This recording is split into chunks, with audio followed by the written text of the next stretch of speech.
In today's video, we'll be doing something a little bit different. I apologize for the mic quality. All I've got is this headset with me because I am stuck in a motel room for an indefinite period of time as I'm trying to sell my old home and buy a new one and do all the bric-a-brac in between and even attempt to work remotely at the same time. All of this with a cat and a fiance. First on the list, we've got this air conditioning unit. It stinks like feet, and if you turn on the hot air, it smells like hot feet. So we've got this air purifier, and that helps a little. And food without a kitchen is quite difficult, and as tempting as it may be to go out and be a fat ass and eat at a diner every day, that's bad on your wallet and bad for your weight. But with a toaster oven, white people's favorite food in the world is possible: casseroles. For water, I bought this pump and this 5-gallon spring water jug, all from the local hardware store, because you'd be amazed how much fresh water humans go through on a day-to-day basis. This hot water kettle makes hot water at the coffee and tea station we've set up here. And now back to the casserole. So it's just frozen potatoes at the bottom, bit of cheese at the top, and then once they are baked, add a bit of salt, seasoning, and pepper. And then for breakfast, because it's breakfast time, I'll be adding a bunch of eggs. Those bake at around 350 degrees for about 10 minutes. And if you want meat, you can add that with the potatoes when you add them frozen, and then you just bake it all for 20 minutes. Then you add the egg. And that makes for a relatively wholesome meal. Gordon Ramsay might yell at me for my presentation, but it does the job. Now trash also becomes a problem because we can't have room service because the cat will freak the hell out. So I just take my daily trip to the nearest garbage can outside and dump it there. But Bootman, you motel survivor, what about coffee grounds? That's right, into the toilet. It looks like Taco Tuesday in here.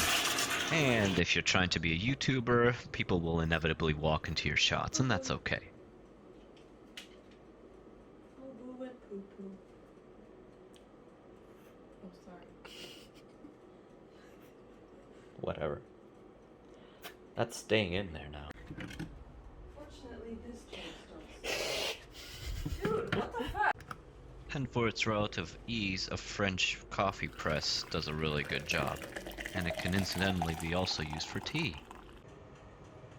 So there's the finished casserole, I guess you could call it. And then you can spice it up with any number of things that you can cook in a toaster oven, such as bagels. And there it is. Not a 5-star meal. Tasty and saves you about 40 bucks. And now, while the neighbors yell at each other, let me tell you about those plates. Those are our camping plates. Steel, covered in enamel, and they do really well because they're very sturdy. They won't break while you travel, and easy to clean. And this is how you clean your dishes. You use your bathroom sink. Nothing really too unusual here, save for this dish rack. And again, since there's no garbage disposal, any solid food scraps go right down the toilet. And of course, do your best to keep dishes to a minimum. And the seedier the motel, the more extra tenants there are with you in the same room. And now, what about cats? You'll find that there's very few hotels and motels that accept cats. But if you do find one, this igloo does well in preventing litter from going everywhere. And of course you want to take with you anything that they find familiar so that they're not constantly freaking out. Because as stressful as it is for you, it's even more stressful for them. And as I mentioned before, because of the cat, we're not getting any housekeeping, so we're doing all the cleaning ourselves. That mop does well on these floors, and of course we brought our trusty vacuum, so it's almost as if we got our own crappy little apartment. And on the topic of sleep, I don't know what the hell these pillows are made of, maybe bricks, he knows. But we brought our own pillows because sleep is so important. And that's about all I have for you this week. As an update on a more personal note for more gear for my audience, yeah, it's been getting weird around here.